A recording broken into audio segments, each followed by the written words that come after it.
Darkcast Network. The light shines brightest on our indie podcasts.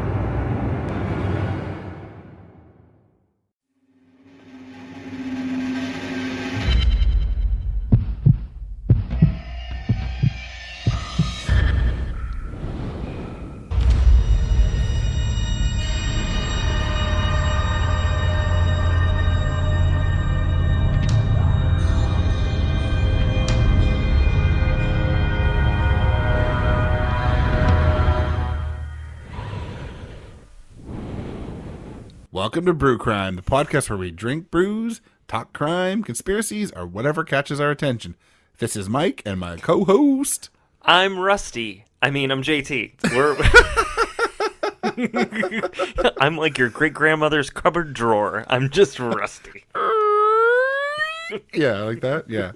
It's been a little while, my friend. It has been. We've been chatting lots, but we haven't recorded together in like over a month now. I know. Well, we did the month and if a you half. Haven't heard, we did the Powerful Women with Powerful podcast series in January. So go back and check those 4 episodes out. And then before that, we did Hoppy Holidays, which we recorded a shit ton early, so that we were done recording those. I think by sort of mid to the late side of mid-December. So we kind of had them all done and up and yeah. Kind of forgot about it for a little while. Imagine that we worked ahead. Yeah, I know. It was weird. I'm used to being odd. way behind and going, oh crap, oh crap, oh crap. I feel like that's most of us indie podcasters, you know? Yeah, exactly. It's not our entire life, although we wish it was. Yeah, it would be nice not have to work full time and then work full time. Yeah, right. I know. Tell me about it. So, sir, how's Canada? Well, it was supposed to snow yesterday, and I saw some snowflakes, but it never stuck, so that was nice. It must be that semi, protest. They're just blocking the snow too. There's lots of snow in Ontario where they're hanging out. At a certain point, even I would be like, guys, what are we doing? If you're going to have a bunch of douchebags, Nazis and stuff hanging around pretending it's about vaccines and stuff, I'm happy they're in like minus 20 Celsius. Bring it. Make it harder. It's the forest of Ardennes. Just they're trying to claim it's all about, getting rid of mandates while they're flying their Nazi flags and Confederate flags. Like, that's ridiculous. Bullshit. I was like, you were literally so far north. Where's the Confederate? What? Far right's far right. Right, and for far right's gonna far right. Yeah. For the longest time when you were telling me about it, I was like, America has to have a hand in this. Some asshole has to have a hand in this. And then all of a sudden that report came out saying that America has played a big part in it. And I was like, yep, fucking of course we have. Yeah, of course. Yeah. It all started out with a former president, I think, but I just want to erase that part. Like, I don't like to erase history because you learn from it. Yeah. But I really wish we could just etch-a-sketch that shit and just just the fuck get over rid of it. Yeah. I just love the fact that all these people were hoping like they could like get rid of our prime minister in Canada. And all that's happened is that the Conservative Party leader was voted out now. And it's just like, so your guy is gone now. Which honestly is although probably what not their guy, really. He's not conservative enough for these people because they want the People's Party of Canada, which is crazy scary. No thanks. Yes. No thanks. It's like the GOP that's reportedly going to split into MAGA GOP and GOP. And I'm like, this is not good. It's actually probably good in some ways. The problem is they have way too many people on the fringe that will support them.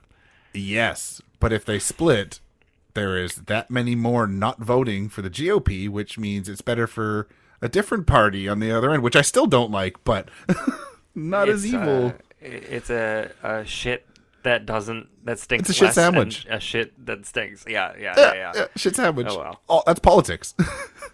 Well, my friend, speaking of the government, yes, our topic today is when governments got in the way. Yeah. Right?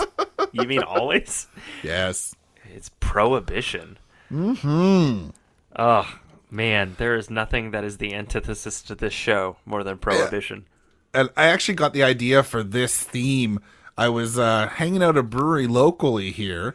I was talking to the owner and telling him about, because I have another podcast, Pacific Beer Chat, that's all about beer, and I couldn't make the episode, but we recorded with them, and because I couldn't make it, I went to the brewery and sat down with the owners just to have a chat anyways, to catch up.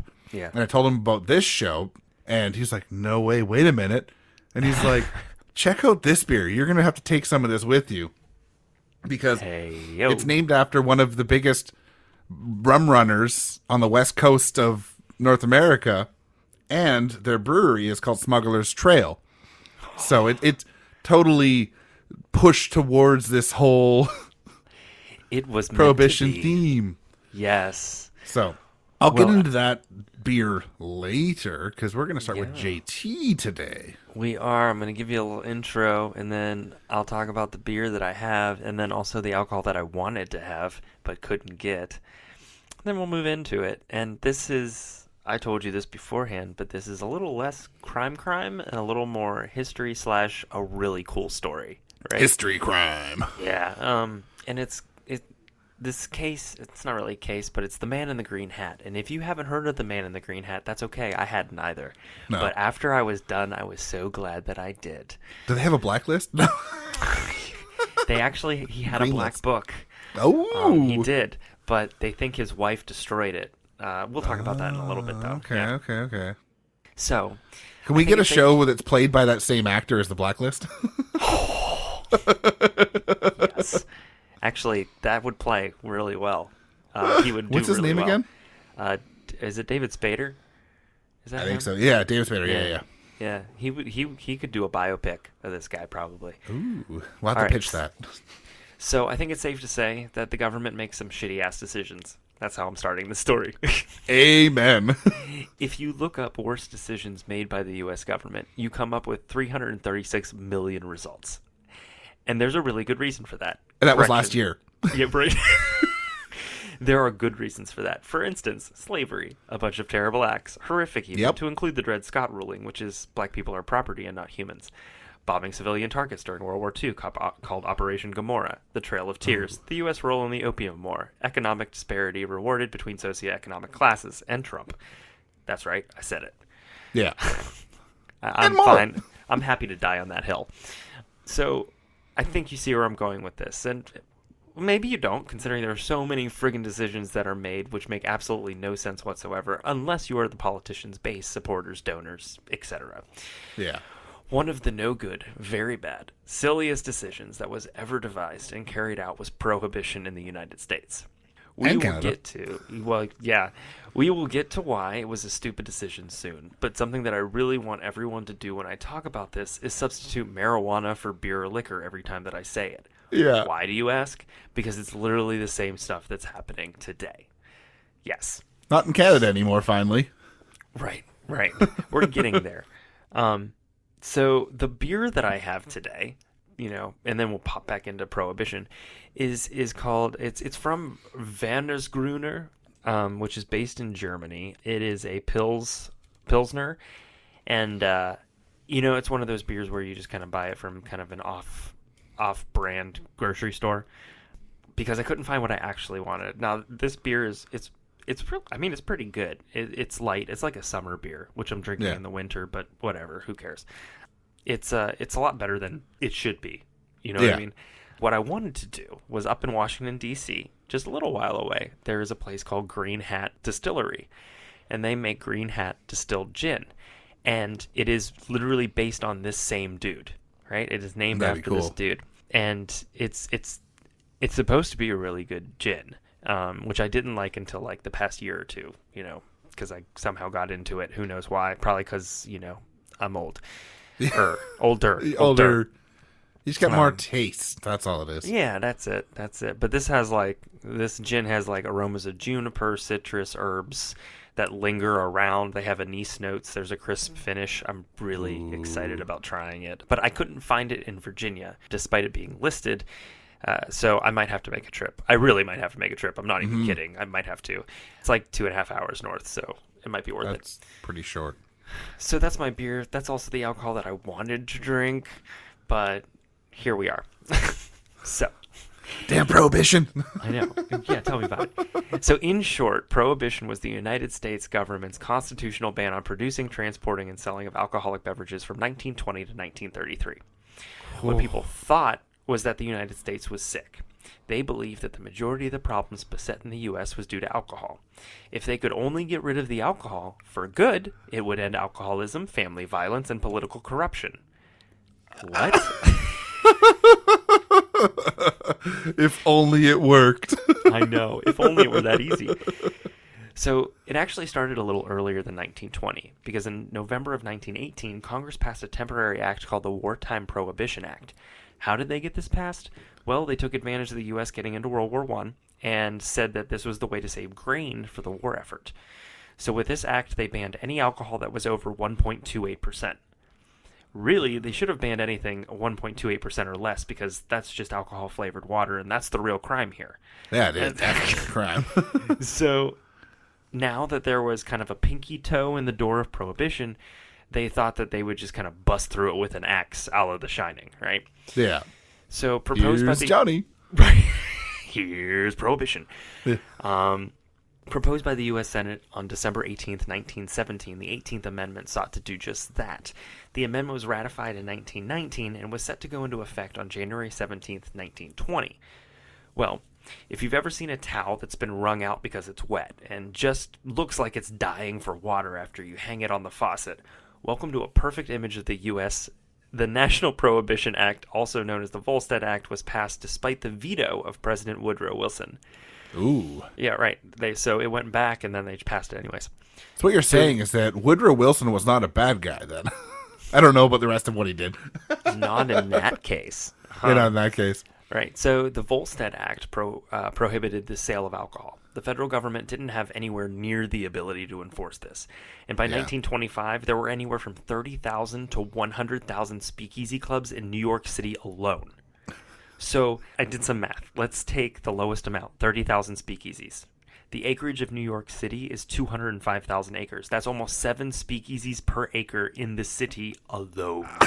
That's awesome. But I mean, New York, even back then, still went up. There's a lot of people there. You needed places for them to absolutely have a good time? New York went up, the speakeasies went down. True. But there's lots of people up, so you got to find a place to put them. You got to find a place to put them. So Prohibition kind of started informally, though, basically with shame and guilt. And when that didn't work, they went legal.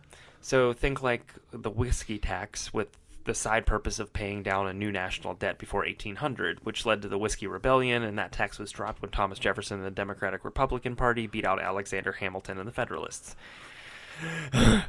So there's a whole musical about that now, isn't there?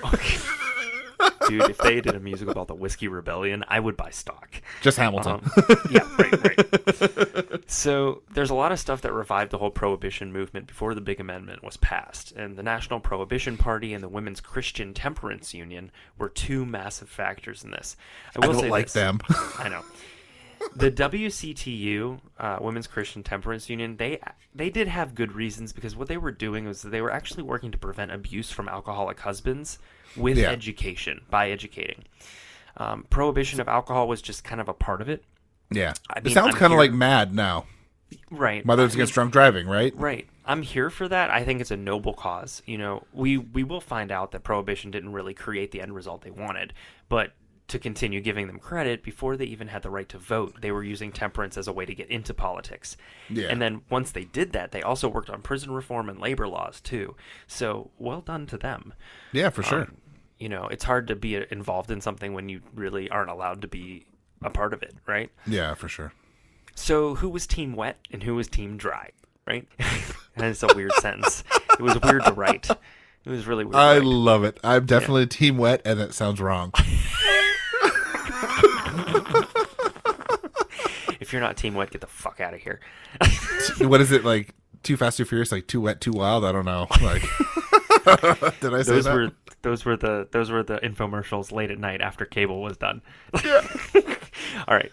So Team Dry consisted of pietistic Protestant denominations that included Methodists, Northern Baptists, Southern Baptists, New School Presbyterians, Disciples of Christ, Congregationalists, Quakers, and Scandinavian Lutherans. Gesundheit. Also Catholic Total Abstinence Union of America and Latter-day Saints. Team Wet consisted of liturgical Protestants, including Episcopalians and German Lutherans, and Roman Catholics. Mainly because the Roman Catholics did not believe the government should have a say in defining morality. Imagine that. Wow, it's so weird for the Roman Catholics to come on sort of the right side of history because of what we've seen more recently. Just in general. In life. In the last, couple hundred years. Right. But that's probably why Prohibition in Canada was a lot shorter because Roman Catholic is by far the biggest religion in Canada. Yeah. So, I know that no one's going to be surprised by this who listens to our show, but Prohibition also had a lot to do with urban and rural values and racism. Surprise. Oh, no. So there was a mass increase in migrants to the urban areas of the states. Those who were dry believed that crime and corrupt decisions and behavior revolved around the urban areas with immigrants. Are we surprised by this? Just a few years ago, we heard that Mexican immigrants into our country, the U.S., were thieves and rapists and criminals. Well, some of them were okay, but most of them were... Some of them were good people. Right. Well, why do you think prohibition of drugs is such a big thing? Yep. Because and also of a bad idea. Also a bad idea. Yeah, so, exactly. It's a horrible idea. It's a racism. The language has permeated our environment for hundreds and thousands of years. But kind of getting off that soapbox, saloons were popular with the immigrant population. And in a true hypocritical act, politicians frequented these saloons in order to get the immigrant vote.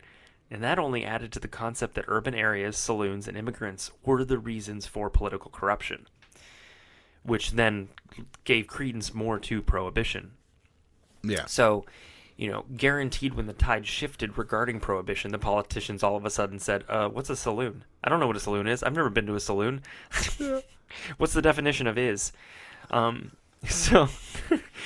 So the Volstead Act went into effect January 17th, 1920, and at the same time, the U.S. mobilized federal prohibition agents to enforce the prohibition.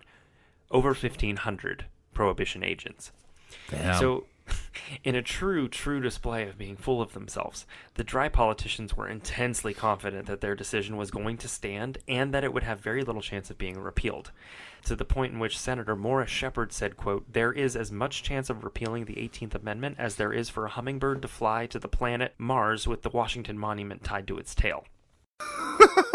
Wow. I should have made that sound like a southern politician, but I moved on. The time has passed. No. In addition, songs were created regarding what people thought about Prohibition, which was, here's 4 lines.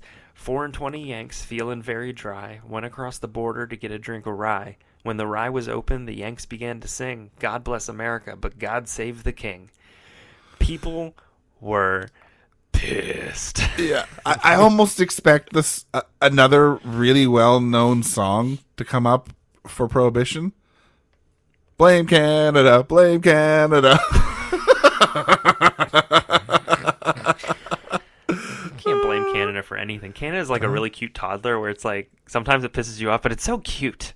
Yeah. It's an apartment over a friggin', was that a drug lab? It's a really fun party over a meth lab. Yeah. But Canada caused a lot of the problems for Prohibition because we just kept bringing the booze in. Cool. Yeah.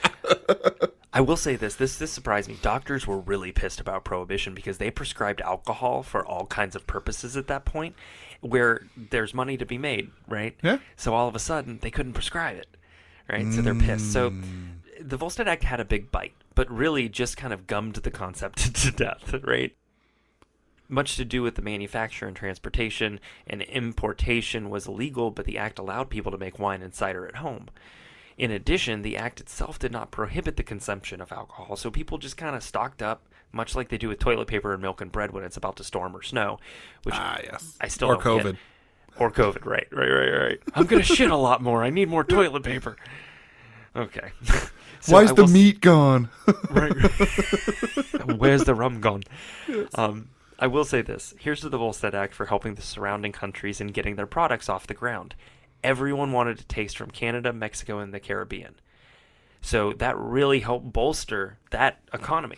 And this made me laugh because American new people were getting a ton of alcohol from the Bahamas, and so they decided to complain to the British, and the British refused to even be a part of it. And in a truly fantastic and brilliant response, Winston Churchill said that Prohibition was an affront to the whole history of mankind. Wow. It's the one time I'm going to agree with the British. Right. So we're going to fast forward just a little bit. Prohibition's taken place. Everything sucks. People are doing everything in their power to undermine the Volstead Act and the amendment creating Prohibition. Bootlegging becomes a massive act of defiance. Volstead Act violations dramatically increased. In the first 6 months of the act, the government opened almost 7,300 cases. In the first complete year of the act in 1921, the number of violations went up to almost 30,000. So you can imagine what went on in the following years. It was in effect. They just kept going higher and higher and higher. Even companies were working around this act. So grape juice wasn't restricted, and people would let it sit for 60 days and would have 12% alcohol content. In fact, a product called Vine Glow was sold, and it told people, quote, "Make sure you don't leave this sit for a long time or it'll ferment and take on the qualities of alcohol," which, would be a bad thing and stuff. Effectively telling people how to do it. Which is awesome. So, in general, from the get-go, the government was losing. They didn't like that. Of course they didn't. So they did what any government would do. They ordered the poisoning of industrial alcohols to curb bootlegging, effectively killing as many as 10,000 people with their decision to do so by the time Prohibition ended. So they ordered the poisoning. The bootleggers hired chemists to take the poison out, and then the government introduced even worse poison, which basically begins an armament race. Considerably. It's ridiculous. I never heard about the poisoning, but wow. So I had heard about it, and wow. Yeah. So in addition, because alcohol was illegal, people searched out other things to substitute. One of those things was sterno, which was a fuel known as canned heat. Basically kind of the things you find underneath like buffets, right? Yeah. This was beyond unhealthy. And it's just like what's happening with illegal drugs and the search for other things to substitute today. Fentanyl and such. Happening. Exactly. So history repeats itself. That old chestnut roasting over an open fire. Hobby holidays. Well, so typical of me to want to include a bit of a history lesson, but you kind of have to understand the government and the purpose and what happened in order to understand just how insanely hypocritical this entire situation was regarding the man in the green hat. Not a ton is known about George Cassidy's early life. I kept searching for something, but there was a little difference between all the sources. So here's what I do know. He was born in West Virginia in the year of, well, whatever lord you want it to be, 1894. His father was a steel worker. In a tale as old as time, he quit school once he finished the 3rd grade. It was time for him to go to work in a glass factory, because that's what you do when you're in 3rd grade. You go work in a glass factory. Of course. Yeah. At the age of 20, World War I began, but George wasn't going to wait for the U.S. to get into it. He joined the UK Army. 3 years later, when the U.S. joined in fun, he transferred to the U.S. Army. So, he bounced. So while Cassidy was fighting in France, he received rations. This would make sense to anyone because, of course, you would receive rations, edible or inedible rations. However, in this case, he was also given rations of cognac, learning to drink at the same time. Wow. So that was a pretty big deal because one of the biggest issues of the time was Prohibition. And while on a troop ship in 1919, the soldiers actually held a vote on Prohibition. Only 98 soldiers voted in the affirmative, with over 2,200 on board the ship. Because of course they did. They're soldiers. Yeah. So how did they hold this vote? No idea. Was it run fairly? Probably. Was the vote stolen? You shut your mouth. That's what I have to say about that. So, nice. Obviously, it was a bit bitter when I wrote this. Yeah. So, well, Cassidy came back to the States. He moved to D.C., and he got married. Just your typical life for a typical guy until he was searching for work. The year was 1920. It was the first true year of Prohibition. I mean, what else is one going to do when the alcohol isn't flowing? Of course, you guessed it. If you did guess it, you sell bootleg whiskey to congressmen. Of course. Yeah, well, that was Cassidy's friend's idea. When his friend suggested it to him, Cassidy thought he was just joking. I mean, kind of imagine how that conversation went. It's kind of like someone suggesting a prepubescent teen kiss a girl on the first date to, like, the roller rink. You know? It's a dated reference. I get it. Also, might be a personal story. Anyways. I love roller rinks. I miss them. Right? So Cassidy made one of the biggest oh what the hell decisions of anyone's life, right?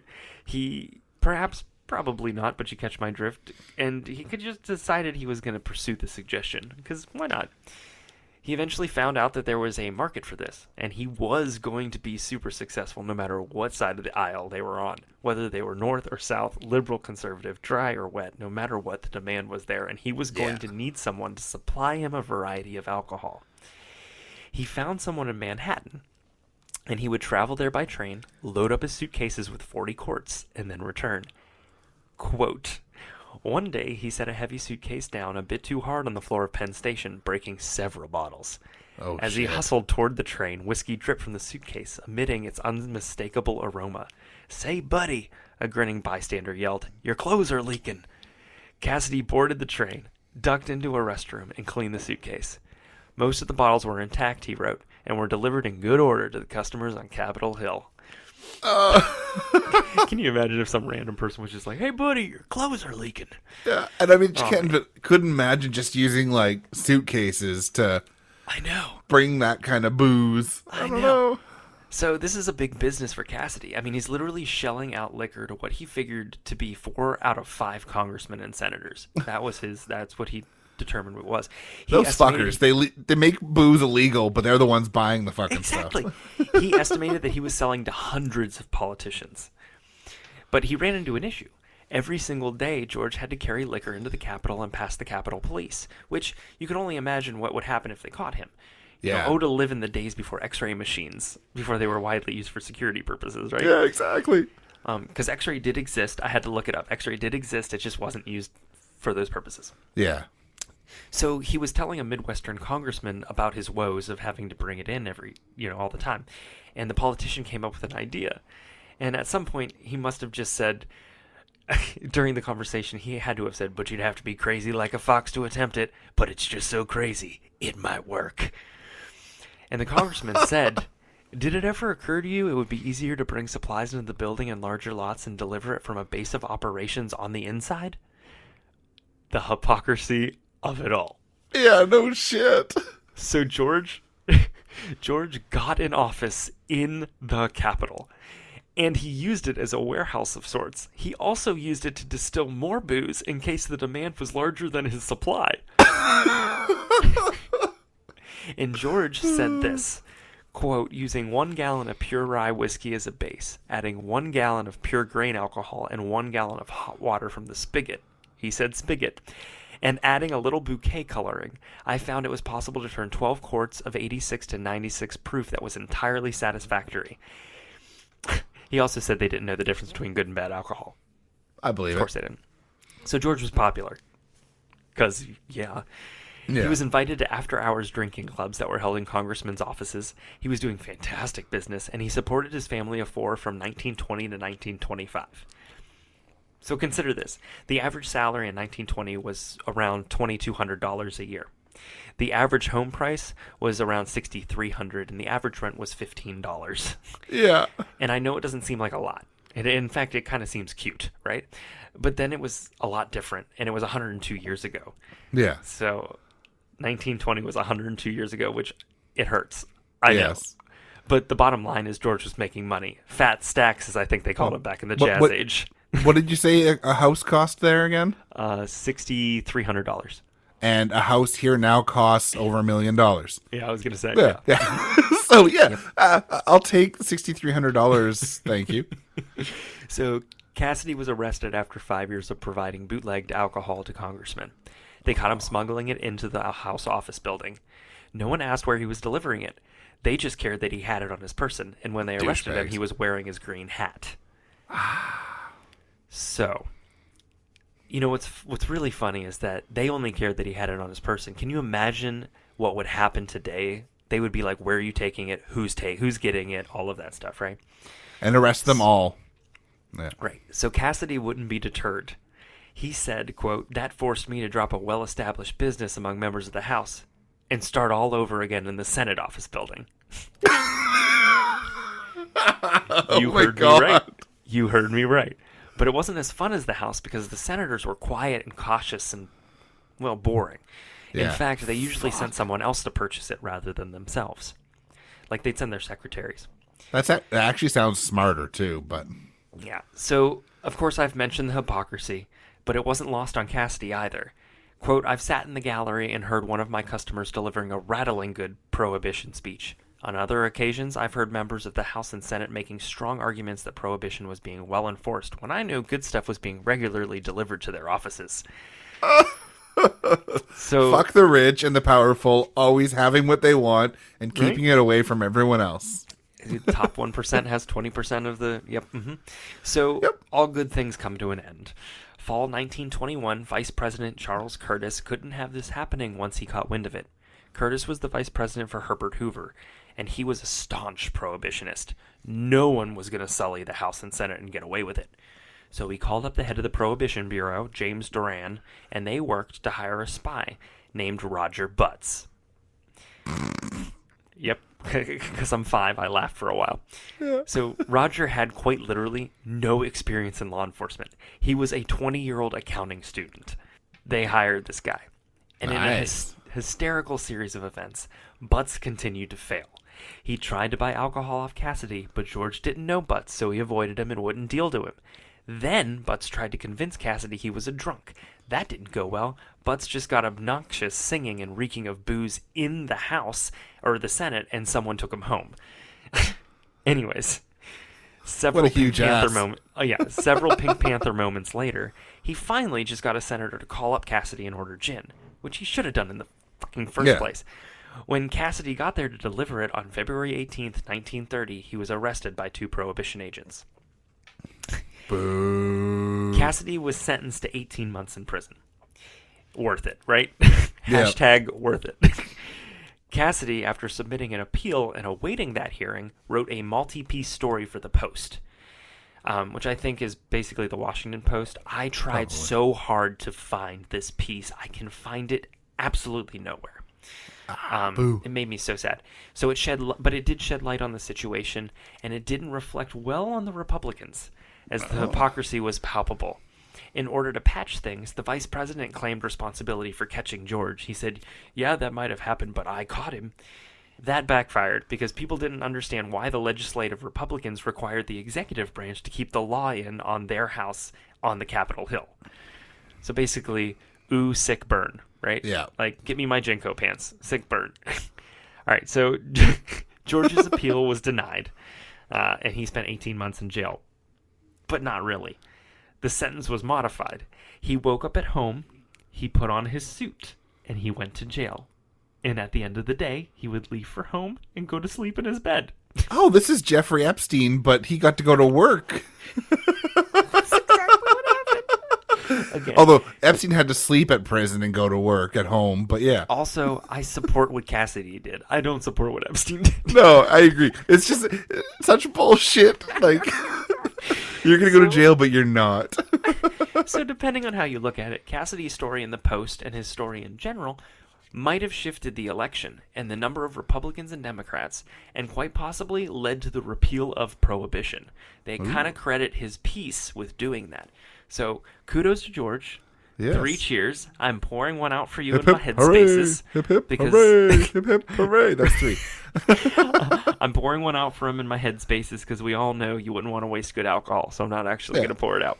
In memory of George, right. In memory of George, like I mentioned, there's a bar called the Man in the Green Hat on Capitol Hill in the 70s. And in 2012, a distillery began selling Green Hat gin. And that is a little bit of history and the story of the Man in the Green Hat. That's pretty cool. I love it. I don't love Prohibition. Fuck that. No. That's kind of crazy. That story came out a lot funnier than I thought it was going to, actually. Yeah, that's great. It's just a series of unfortunate events. Right? And it's funny, too, because it was East Coast. Well, quote-unquote East Coast. Right. And with the amount of mob ties to all the Prohibition rum running and drug running and alcohol running, the fact that it's kind of a fun story is awesome. Oh, yeah. There's so many just rough stories, right? Yeah. That one, to me, although it's not your typical true crime, right? Yeah. I think it's highly accessible as a story to multiple people. Mm-hmm. And it's such an interesting piece of our history because, again, the word of the day for me is hypocrisy, right? Yeah. And that is a theme that runs. It never stops running, ever. Like, ever, ever, ever. It just continues on today. So it's very relatable. It sure is. So, yeah, there you go. A little bit about Prohibition and a lot about Prohibition, a little bit about Man in Green Hat, but you know what I mean. Yeah, exactly. All right, sir. I'm right. passing the torch. Torch caught. Yes. Luckily, the alcohol content in this is low, so it won't burn.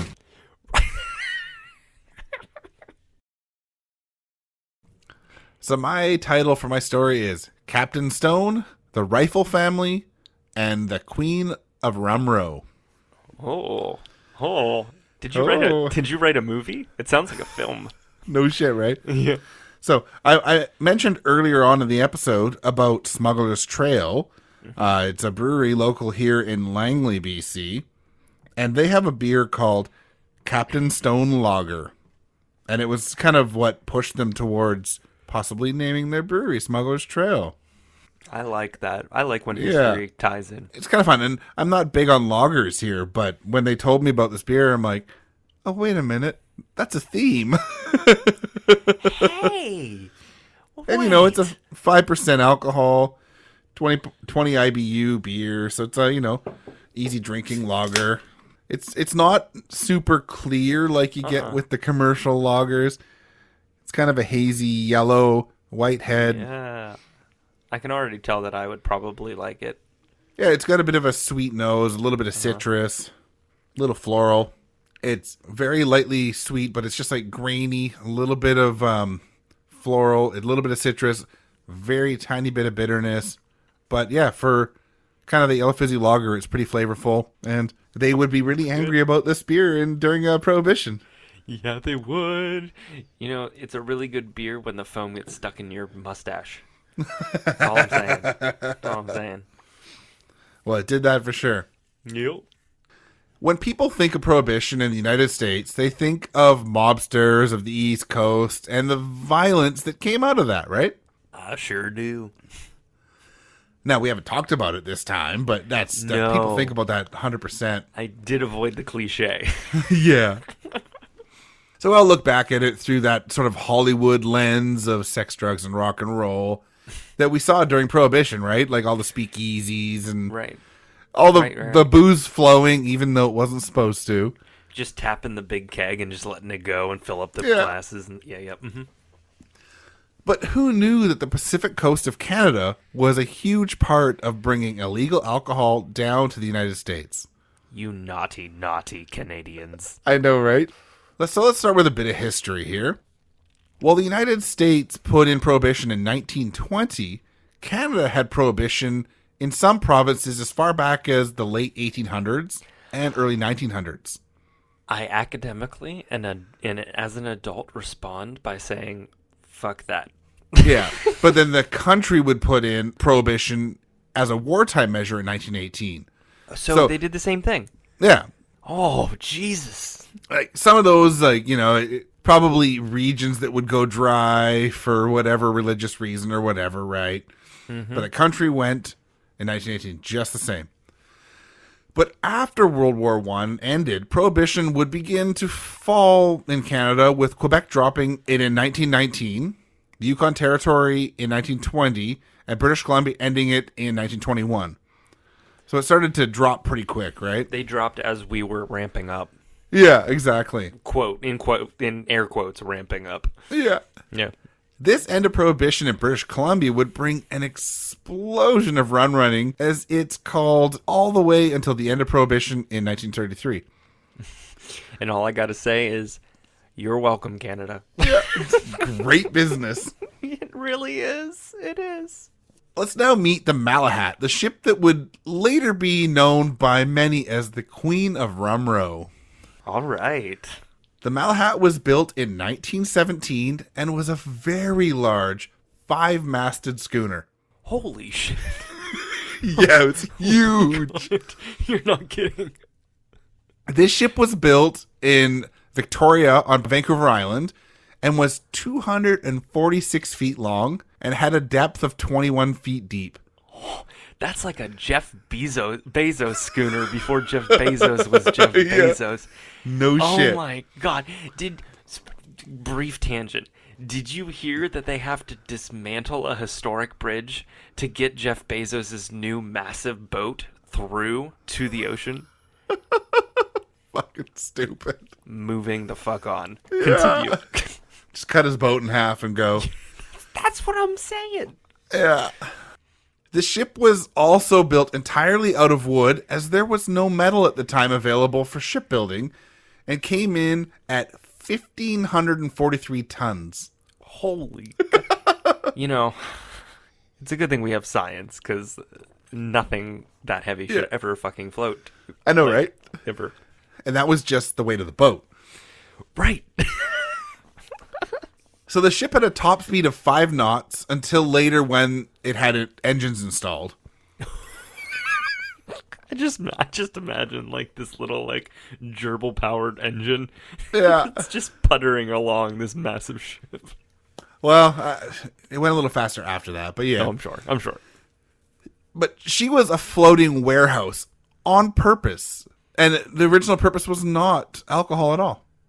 The ship required a minimum crew size of 15 people to even run. Gee. Yeah. That's quite the investment. The Malahat was a lumber transportation schooner when it was built and would transport 1.3 million board feet in 1917 from Canada to Australia. First off, that's a great trip, I'm sure. Yeah. But also, isn't a boat in and of itself without any kind of load a lumber transportation device? Like, well, but this was just lumber to build stuff back there, right? you take the boat to where it needs to go, you dismantle the boat, and you have lumber. But they didn't do that. No, I know. The reason the Malahat had no engines was that it was pressed into service early due to World War I. Okay. With the war over and the original owner of the ship having a fleet larger than they needed, they sold the Malahat to General Navigation Company sometime between 1922 and 1923. The original GNC. My deductions point to the fact that the Riefel family of Vancouver were the owners of General Navigation Co. and of the Malahat. It's a little hazy. It sounds like they were the owners, but there's not a lot of great information from this time. Yeah, and 100 also, years ago, right? The point of rum running was that you weren't ostentatious or obvious, right? So, yeah, of course there's not a ton. And just, for the people out there, it's not spelled like rifle the gun. It's Reifel. Yep. Is that Germanic? It is rifle. That's how it's pronounced, but yeah. Yeah, that's interesting. That's fun. Yeah. Of course, the company name is General as Hell and no longer around, so it makes it hard to make a confirmation, but the Riefel family owned it for those years in some articles, and they owned some shell companies for rum running, so it's really fucking... Yep. It's vague. Yep. You got companies within companies, umbrellaed by companies. Yeah. Yep. Exactly. So let's talk about the Riefel family for a bit now. Henry Riefel would come to Canada from Bavaria in 1888 after spending a few years working in breweries in San Francisco and Portland. I mean, what else do you do in San Francisco and Portland? You work in breweries. In the late 1800s, though. Well, fair. There wasn't a Starbucks, so, If you want to be hipster, work in a brewery in 1800s. They really were the first ones. Yeah, they did it before it was cool. There was no global warming. It's fine. Yeah, exactly. Henry and his brother Jack would open a San Francisco brewery in Vancouver near Main and 11th in the Brewery Creek neighborhood, named for the creek that used to flow there. So, first off, great idea. Second off, what makes a brewery a San Francisco brewery? I think it just had some name recognition from maybe the Gold Rush. Fascinating. And they had worked in California when they moved to Canada. Yeah. I was like, was there just a mini Golden Gate Bridge or whatever? Not a lot of bridges back then, I don't think. Point. Yeah, not here. So now that Brewery Creek runs under the city in culverts, but, the neighborhood's still called that, this brewery did not do all that well, sadly, and would be sold off months after it opened. Oh, man, it really didn't. They gave it a try. They gave it a shot. Yeah. They would then open a new brewery in 1908, this time named Canadian Brewing and Malting at 11th and U Street. Not as catchy of a name. Things would go well until Prohibition began in Canada in 1917. It's like opening up a restaurant right before COVID. Yeah, exactly. Or a brewery. Exactly. Yeah. Things were already hard as a German business person in Canada during World War I. I would say that's a really big hurdle. Yes. Yeah. Yep, absolutely. Like, you better mask that accent, my friend. Yeah. So this would be when Henry did what any business person would do when shit hit the fan. They packed up all of their brewing equipment and they headed somewhere they could do their business. All right. By this time, Henry and his son George, they set sail for Japan and opened Anglo-Japanese Brewing Company. So they moved from San Francisco to Canada and called it was a San Franciscan brewery. And then they moved to Japan from Canada and called it an Anglo. Anglo-Japanese Brewing Company, They just always wished for the past, So, great. Yeah. A couple white men moving to Japan, right? Let's just own it. But they were German, Japan. I don't know what Japan was doing in the First World War, but Second World War they worked together for sure. Yep, they sure. Hand and chopstick, yes. Yeah. The two were successful in Japan, but with the war ending and Prohibition repealed in British Columbia, the two made their way back to Vancouver. This is when the Riefel family became the massive, prominent family in British Columbia. They would open up breweries in Vancouver and would acquire the BC Distillery in New Westminster. They would also buy up a large piece of swampland in Delta to hide their smuggling ships they started to buy up. Anytime somebody brings up swampland, I imagine the Monty Python and the Holy Grail sketch where he's like, "We built this castle on a swamp. It sank. And we built a second castle. It fell over and then sank into the swamp. We built a third castle. It burned. It caught on fire. It fell over and then sank into a swamp. But the fourth castle..." Every time somebody says swamp, that's all I think of. Luckily, they only built a house on it. And that sank into the swamp. By the way, for everybody who knows Monty Python, who just heard me say that line, I know that I butchered it. I absolutely know I butchered it. So don't come for me, okay? You silly American Knigget. No. I'm going to launch a cow. It's coming. We are the knights who say whiskey. No. 5, 3, sir. 3. The Malahat was only one of a fleet of vessels that they purchased to begin their smuggling operations to the United States. But the Malahat was their most valuable. I would say so. You see, the smaller vessels would push off from the swampland and Delta and stock up the Malahat with a staggering amount of booze. I just imagine, like, a lowrider? Yeah. Like, how it's, like, real low. I just imagine the ship. Yeah, right. Just, like, the deck of the ship is, like, 5 inches above the water because it's so heavy. Yeah, just wait. The ship could carry a fuck ton of liquor, although they were a few different figures that I found. The ship could carry around 100,000 bottles of booze, with either 16,000 or 40,000 being stored on the deck itself. What the fuck? I mean, that sounds like my Friday night. Yeah. So. The alcohol would be Scotch whiskey, gin, champagne, liqueurs, and bourbon made in Canada. Can of bourbon. Yeah, can of bourbon. But it would also carry barrels of beer and other supplies such as household goods and other fuel and goods that ships may need to restock, as this was literally a floating warehouse. It's amazing. That is so freaking awesome. Once the ship was loaded, it would head slowly down the coast of California, somewhere 3 miles off the shore of either San Diego or San Francisco. It was kind of vague, and it seemed to have moved, over the time. Yeah. I just imagine like the captain of the ship being like, "Shh, listen, if you can hear it, the ship is quietly moaning, 'Fuck you.'" Yeah. Because of everything that it was carrying. Yep. So here, smaller, faster ships would run the alcohol to the shore at a much faster rate than the Coast Guard vessels could travel. Yes. They would hide in coves and unload their goods. I love this story so much. The area that all the ships would anchor off of would become known as Rum Row. Oh, it's so good. It's so good. I know, right?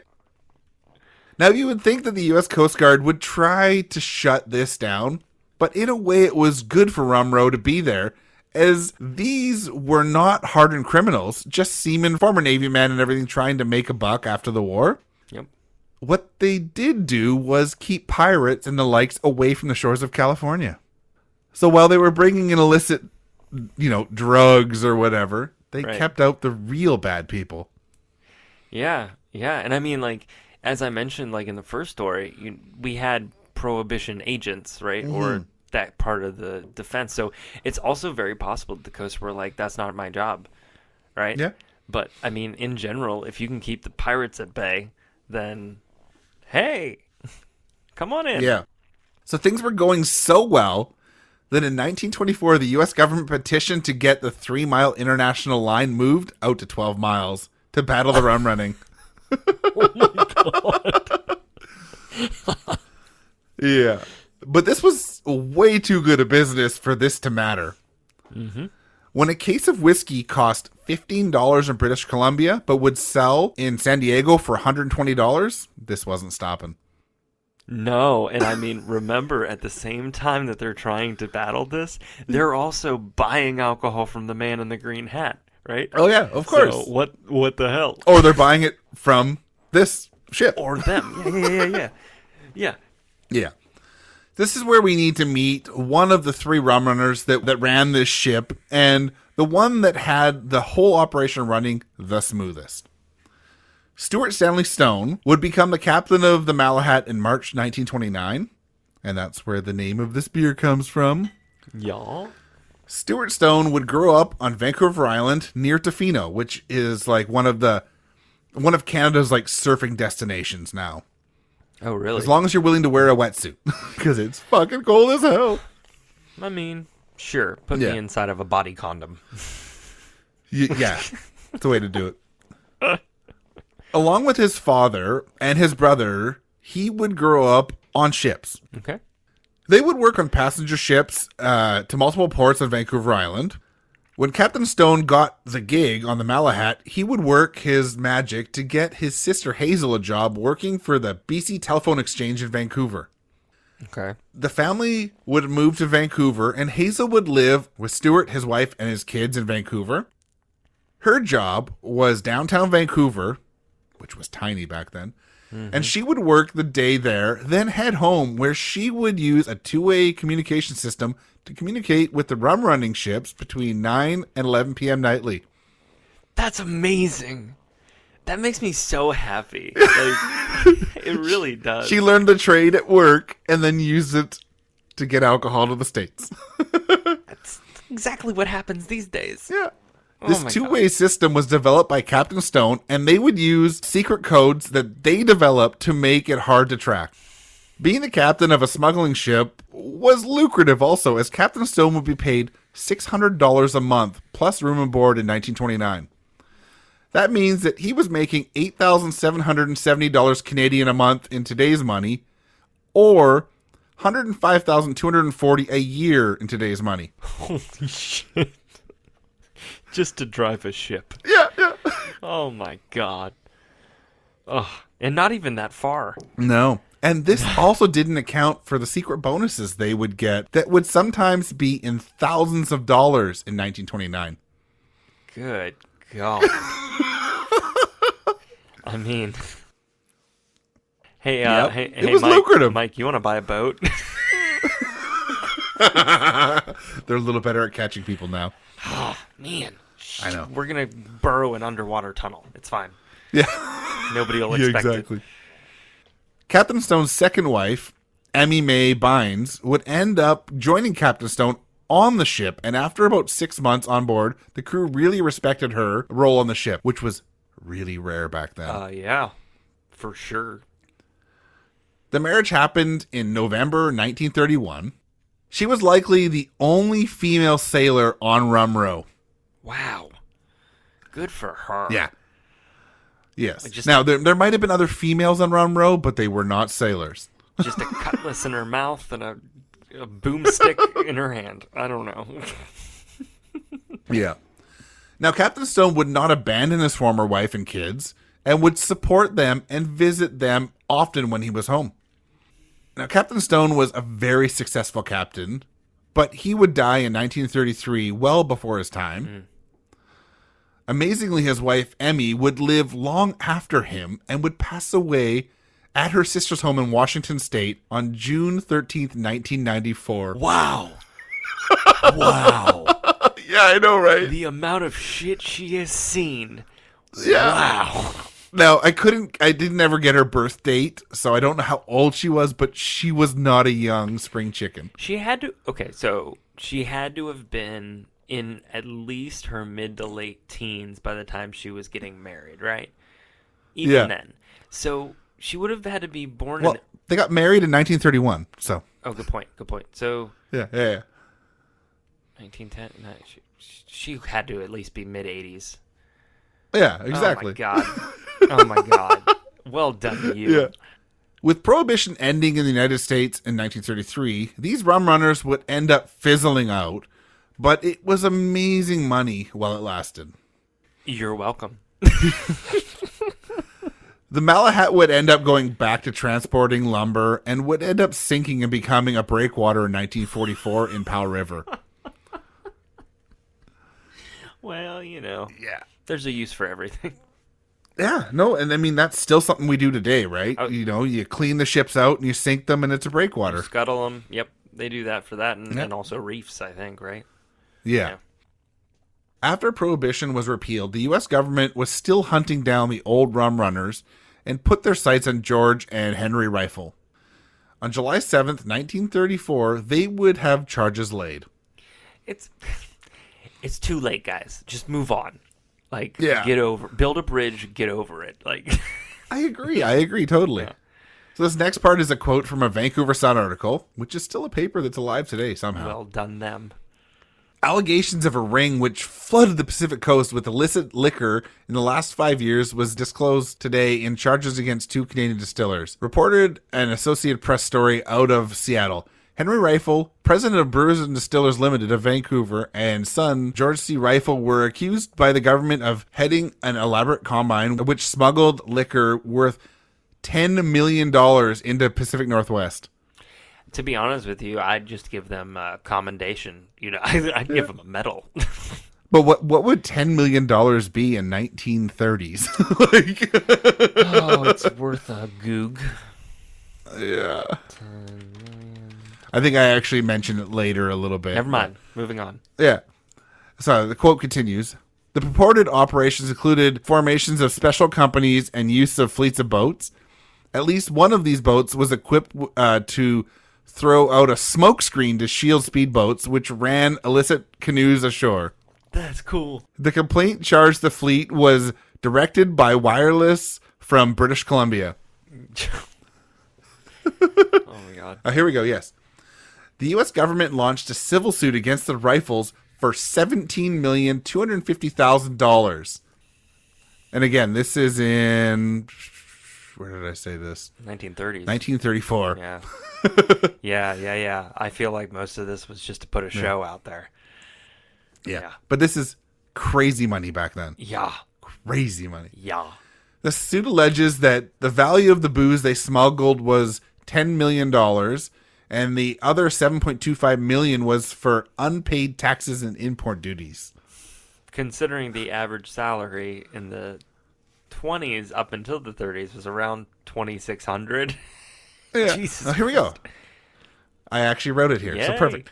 To put $10 million US in 1934 into perspective, that is $207.4 million today. So like a lot of money. A quarter Bezos. But it's still a lot of money. A fuck ton of money. That's insane. Yeah. Also, this figure was only for the 5 years the American government was going after them for. Yep. In the end, the two men would pay $100,000 bail and make their way back to Canada.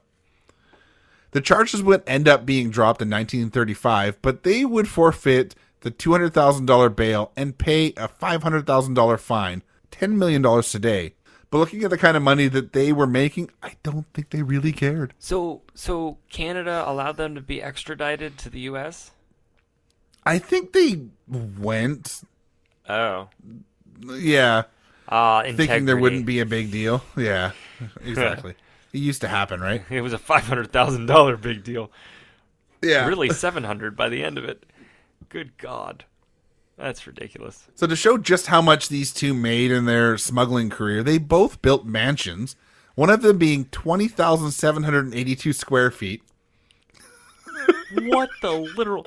That is 10 times the size of my house right now. What the literal fuck?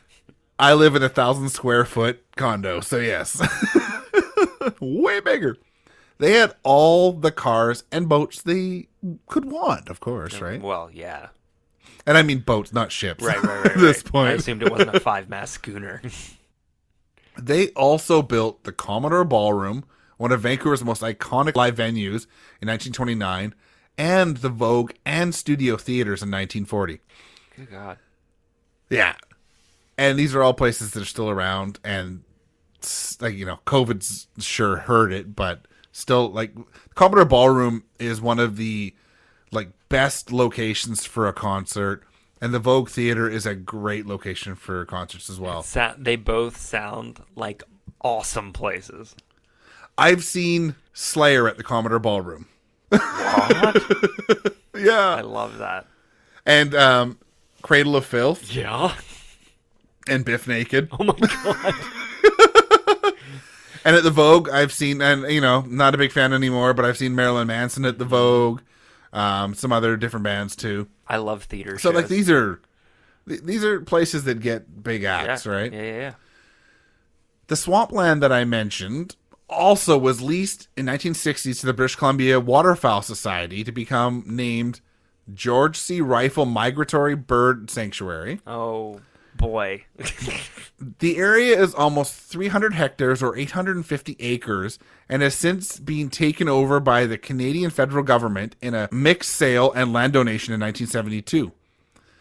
The portion of land that had the family farm on it is known as the Alaskan National Wildlife Area, while the swampy area that has been since diked to make it a wetland is known as the George C. Riefel Migratory Bird Sanctuary. So that is my story of the Riefel family, Captain Stone, and the Malahat. And that Migratory Bird Sanctuary is an amazing place to go. Like, you can go there during the mating season of the birds, and there'll be like all the chicks running around. Oh.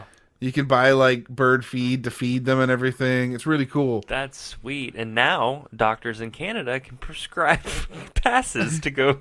To national parks. Yes. Unfortunately, there's not a lot of national parks near me. There's the catch. That's the hard part. Let me see here. Like, let me find national. Google Maps. But you have a billion trails. Which is great. Because national parks need day passes and everything. Mm-hmm. We do too. Whereas like British Columbia, BC parks, you don't need a day pass anymore. You just need overnight passes if you stay there. Got it. So let's see here if I can find a national park. Mount Revelstoke National Park. Directions from home is 6 hours and 15 minutes. Yeah, that's not just a day drive. No, it's not, unfortunately. Yeah, no, there's like national parks are kind of sporadic. Mm-hmm. There's, depending on the province, there's more, but like BC Parks has one of the biggest parks programs in the world. Right. So we don't need a lot of national parks. Good point. That is our episode on Prohibition. So fuck Prohibition. I'm glad to see that Canada has now dropped the prohibition on marijuana, and I hope that the federal government in the States will finally get their stick out of their ass, because most states have already gotten it out of their ass. Can I tell you something? Something strange happened.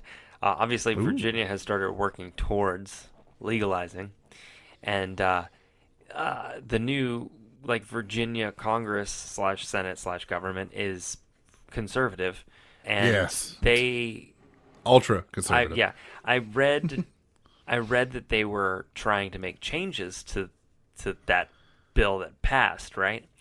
And I was like, oh fuck, they're gonna try and repeal it. No, they're trying to push up the date when people can start selling marijuana legally. I was like, what? I was like, this is not who are you people? Like, you're the people that use Martin Luther King's quotes to justify kicking out critical race theory in school. Like, in the same executive order. That's what they did. So you mean history? Yeah, right. How dare we actually teach reality?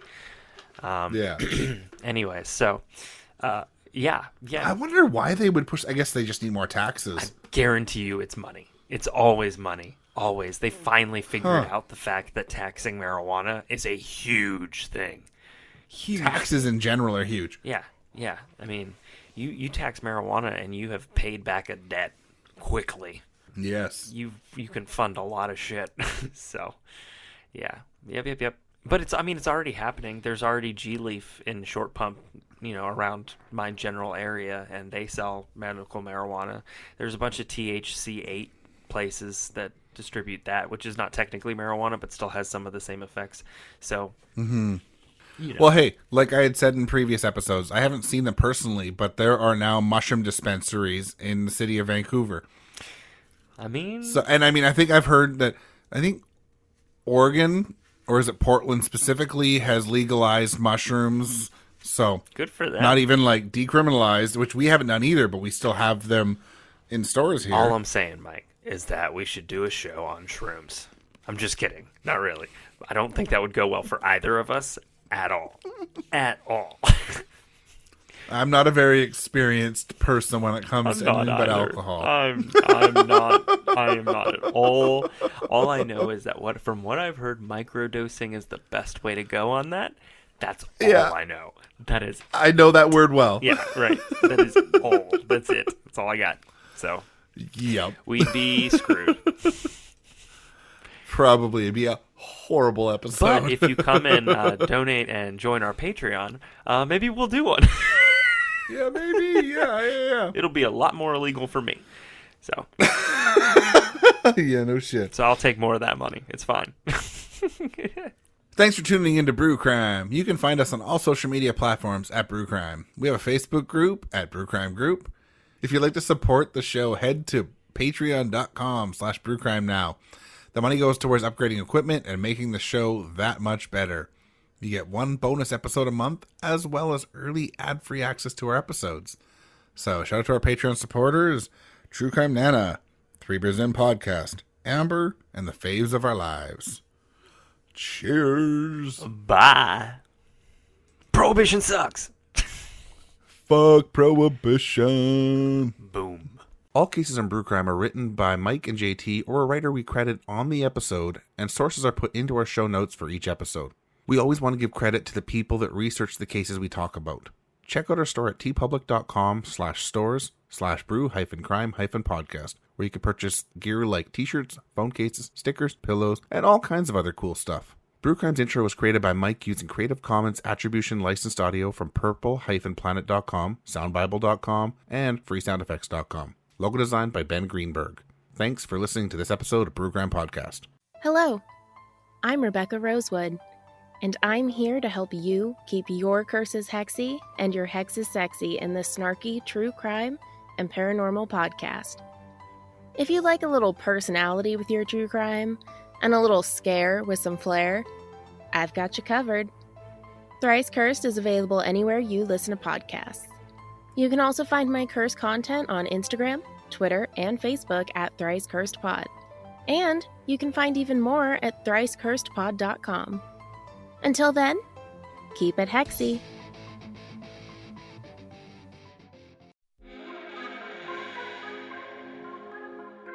Hey, What's up, you guys? I'm Catherine. And I'm Haley. And we are Saturdays Are for the Ghouls. A podcast on the Podmoth Network. We cover all things spooky, like horror movies, true crime, the supernatural, and spooky stories. In the most chaotic way possible.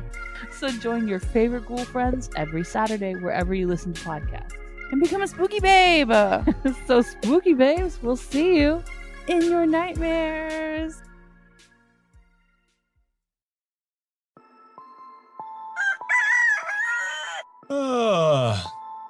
Oh my god. John, were you up on Wikipedia all night?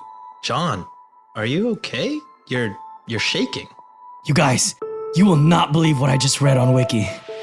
Welcome to Reddit on Wiki, the poorly researched, semi-funny podcast on random stuff we find on the internet. Who are you talking to? And why are you shaking so much? Subscribe to Reddit on Wiki on Apple Podcasts, Spotify, or wherever you listen to podcasts. Sean, I'm scared. Me too, buddy. Me too.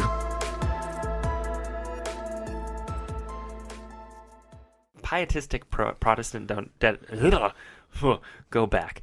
That backfired because people didn't understand why the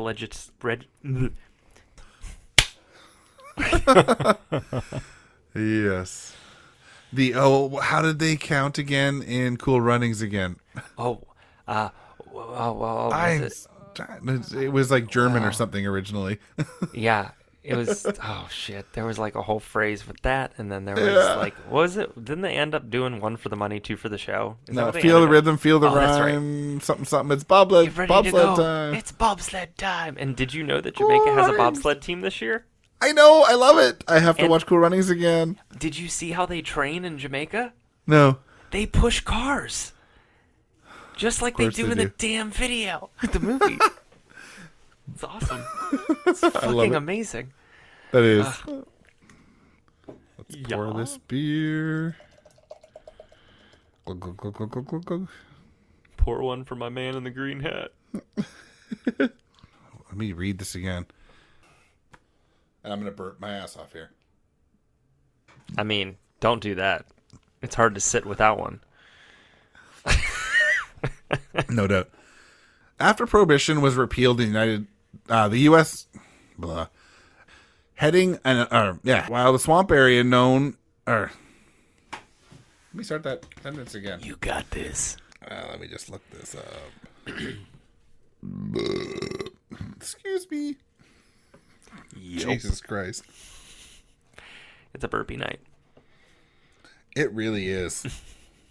If you would like to support us, if you like to